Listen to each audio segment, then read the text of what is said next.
Hello and welcome to the Indian Spectator. My name is Abhyudaya Sharma. कहानी की शुरुआत तो काफी पहले ही हो गई थी, but let's cut to the chase. ED ने केजरीवाल को 21 मार्च को अरेस्ट कर लिया। इससे पहले दिल्ली हाई कोर्ट ने उनकी इंटरिम प्रोटेक्शन की दलील को भी खारिज कर दिया था, marking the first instance where a sitting chief minister has been arrested. अगले ही दिन यानी कि 22 मार्च को इनकी इस अरेस्ट को चैलेंज करने के लिए जो दलील सुप्रीम कोर्ट में थी उसको विड्रॉ कर लिया गया। इसके बाद 27 मार्च को दिल्ली हाई कोर्ट ने इनकी इंटरिम रिलीफ की भी दलील को खारिज कर दिया और एजेंसी को 2 अप्रैल तक का समय दिया रिस्पॉन्ड करने के लिए। ऊपर जो मैंने बताया था वो इंटरिम प्रोटेक्शन था, यानी कि अरेस्ट ही ना हो, और नीचे इंटरिम रिलीफ यानी कि अरेस्ट तो हो गई है, now he is demanding he should be set free. अगले दिन 28 मार्च को Delhi Rouse Avenue court, not the Delhi high court, ने ईडी की कस्टडी को 1 अप्रैल तक एक्सटेंड कर दिया। बारिश का महीना जुलाई 2022।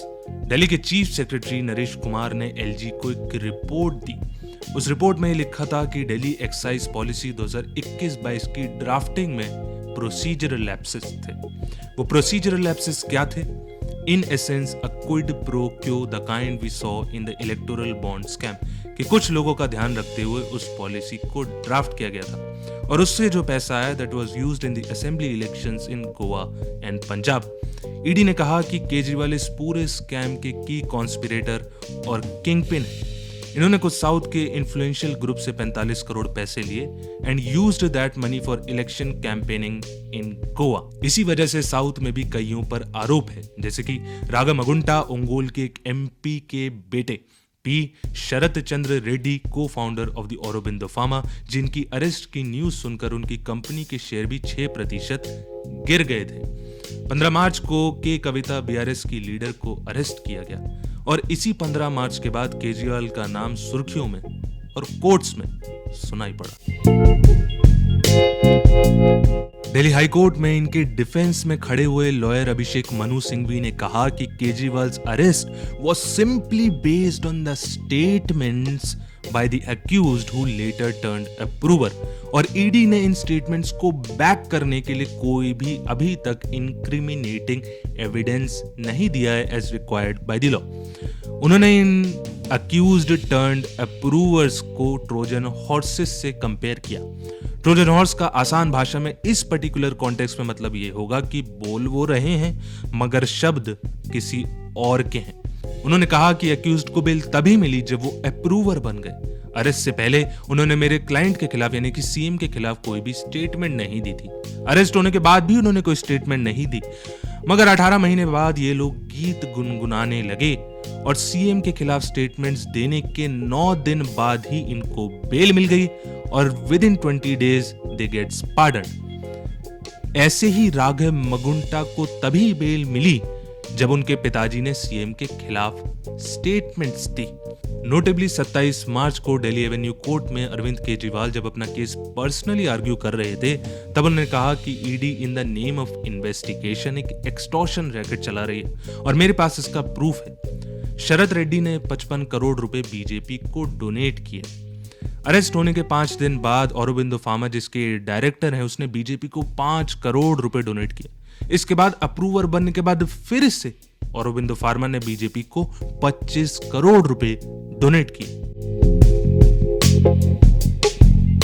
मैं पार्टी की बात इसलिए कर रहा हूं क्योंकि आम आदमी पार्टी ये एलेज कर रही है कि बीजेपी की साजिश है कि आम आदमी पार्टी की एग्जिस्टेंस को ही खत्म कर दिया जाए। So let's see can they actually do it. ED ने दलील रखी कि अरविंद केजरीवाल वाइकरसली लायबल है। Vicariously liable is a legal principle that holds कि एक व्यक्ति या फिर एन एंटिटी दूसरों के एक्शंस के लिए रिस्पॉन्सिबल है। सो here Aam Aadmi Party is responsible for the action of Arvind Kejriwal. How?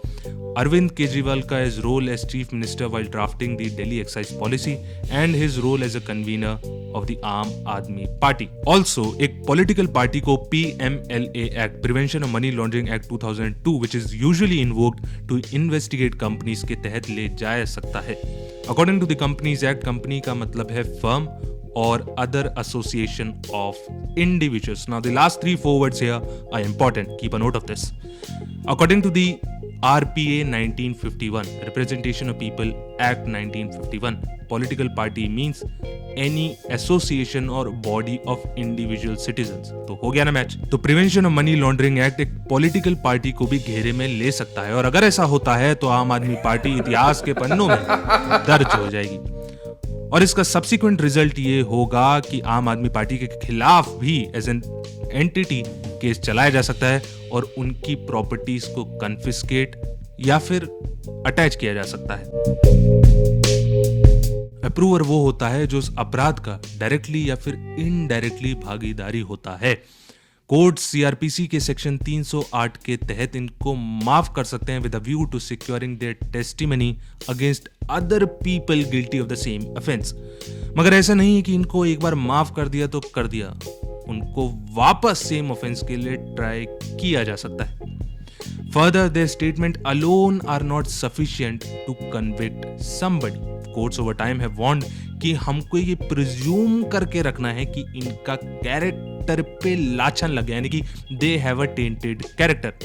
According to the Indian Evidence Act 1872, इनकी statements should be complemented by some material evidence। लेकिन इधर एक ट्विस्ट है, इसको समझते हैं एक एग्जांपल से। सपोज करो किसी व्यक्ति ने बोला कि इस आदमी ने एक लैपटॉप चुराया, तो सिंपली लैपटॉप का मिलना ही एविडेंस ट्रीट नहीं किया जाएगा। लेकिन हाँ, अगर वो लैपटॉप अक्यूज्ड के घर पे मिले तब वो एविडेंस ट्रीट किया जा सकता है, क्योंकि यहां पर हमने इस स्टेटमेंट को कंफर्म कर दिया है कि अक्यूज्ड का चोरी में कुछ हाथ था। नहीं तो ऐसे ही कोई भी कुछ भी हवा में बोलकर किसी को अंदर करवा सकता है, और इसी को ओवरकम करने के लिए एविडेंस को प्लांट किया जाता है। रीसेंट एग्जांपल अगर हम लें तो x IPS officer mister Sanjeev Bhatt. PMLA act के अंदर एक लिस्ट है, उस लिस्ट में काफी सारे ऑफेंसेस मेंशन हैं जिन्हें प्रेडिकेट ऑफेंस भी कहा जाता है। एडिशनल सॉलिसिटर जनरल ने यह आर्ग्यू किया कि पीएमएलए के अंदर ट्राई करने के लिए जरूरी नहीं कि किसी ने प्रेडिकेट ऑफेंस कमिट किया हो। इस केस में प्रेडिकेट ऑफेंस जो कि लिस्टेड ऑफेंस है प्रिवेंशन ऑफ करप्शन एक्ट 1988 लगेगा। तो जरूरी नहीं कि केजरीवाल ने प्रिवेंशन ऑफ करप्शन एक्ट को वायलेट किया हो पीएमएलए के अंदर ट्राई करने के लिए। इस बात को कोर्ट ने भी पिछले साल पवना डिबूर वर्सेस ईडी केस में माना था। रिक्वायरमेंट सिर्फ ये है कि भले ही किसी ने प्रेडिकेट ऑफेंस कमिट ना किया हो, मगर प्रोसीड्स ऑफ क्राइम यानी कि उस पैसे को छुपाने में या फिर यूज करने में अगर उनका कोई हाथ हो तो that person can be tried. ED ने अरविंद केजरीवाल को अरेस्ट करने से पहले 9 समन भेजे, लेकिन क्या उनके बुलावे पर अगर हाजिरी ना दी जाए तो ये ग्राउंड ऑफ अरेस्ट है? नहीं। ऐसे पिछले साल सुप्रीम कोर्ट ने Pankaj Bansal versus Union of India case में कहा कि mere non cooperation to the summons issued by Enforcement Directorate can not be a ground of arrest. और सही भी है, क्योंकि ईडी का मतलब इंग्लैंड डायरेक्टरेट नहीं है जो नॉन कोऑपरेशन पे जेल के अंदर डाल दे।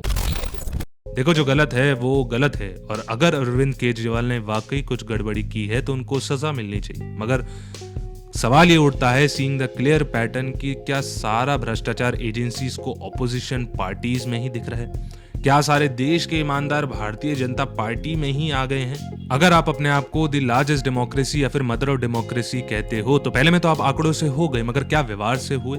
इकोनॉमिस्ट इंटेलिजेंस यूनिट EIU के डेमोक्रेसी इंडेक्स में हमारी 41 रैंक आई है, we better than our neighbours. तो सरकार out of its thick skin to subvert और फॉल्सिफाई कंस्ट्रक्टिव क्रिटिसिज्म के तहत ठुकरा भी नहीं सकती। इसके सब इंडिकेटर पॉलिटिकल कल्चर में हमको 6.25 अंक मिले, यूएस को भी उतने ही मिले हैं, and we both come under a flawed democracy. क्योंकि दुनिया देखती है, और अगर आपके शब्द और व्यवहार में तालमेल नहीं है तो क्रेडिबिलिटी धीरे धीरे खत्म होती जाती है। चाइना भी अपने आप को पीपल्स रिपब्लिक ऑफ चाइना कहता है, मगर इस शब्दों के अरेंजमेंट की एसेंस को क्या वाकई कोई सीरियसली लेता है? नहीं। दूसरा, जितने भी लोग आज ये वीडियो देख रहे हैं, आपसे अनुरोध है कि सिर्फ भगवान की या फिर अपने गॉड की ही वर्शिप करें, किसी इंडिविजुअल की, चाहे वो कोई भी धर्म का हो, कोई भी जाति का हो, कोई भी स्टैचर का हो, उसकी वर्शिप ना करें, क्योंकि वो इंसान को तर्क, हकीकत और scientific temper which is also a fundamental duty of ours से जुदा कर देती है। Third, I personally feel this as distraction. BJP देश के अहम मुद्दों पर बात ही नहीं कर रही। देश के अंदर इनफॉर्मल एम्प्लॉयमेंट 90% है, यानी कि jobs without social security benefits. इसके बाद देश में महंगाई चरम सीमा पर है। देश का 1% देश की 40.5% वेल्थ को ओन करता है। डेमोग्राफिक डिविडेंड नहीं रहा, डेमोग्राफिक कर्ज बन गया है, जहां पे बेरोजगारों में 83% युवा है। So that's it with this video. Take care of yourself, your family, keep smiling, have a good, loving and a peaceful day.